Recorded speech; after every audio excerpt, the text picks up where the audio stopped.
Ito po yan, ito natin ngayong araw, no? Mag-ayos tayo ng power window sa driver side, no? Yan ito, in warning naman ito po sa ating driver. Medyo humina yung pag-aakit ng power window. And then, matingin na panahon na hindi na talaga mo nakakit yung ating window door, no? Window. Ngayon, tanggalin natin kasi kompleto naman ito.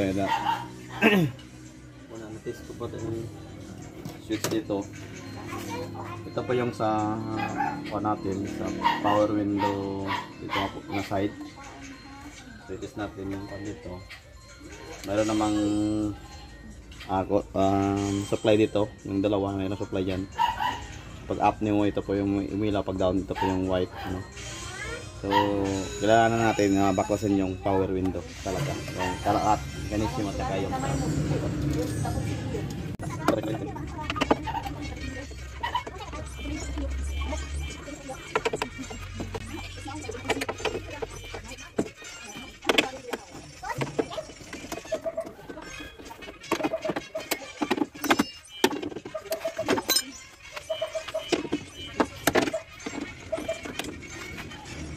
ilagay ng tanggal eh.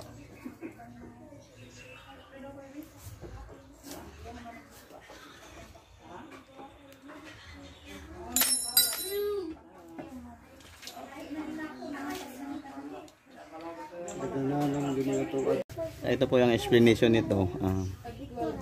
Mayroon pong ditong detector, kumbaga isang materials dito pag makadetect ng matigas na yung power window natin, yung mirror, ay mag-trip off po ito. So hindi po siya maka-continue sa pagpa-ikot ng motor nito. So ang gagawin natin ngayon, solda tayo dito, no? Kasi hindi na makaya sa ating door sliding yung sa kanyang rubber. So ang kailangan natin sundayin natin dito kayong dalawa, isahin na natin, hindi natin idaan sa kanyang ditong protection or katong yung automatic na materials para makakuan ma-off yung ikot ng ating motor. So try na natin mga kuya kung ano ang magagawa natin ngayon. Try na natin yung ating na ayos na power window, no? So ito po yung pababa natin. So wala na.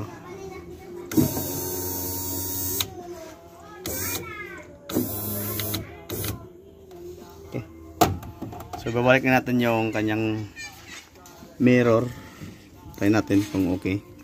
So try natin.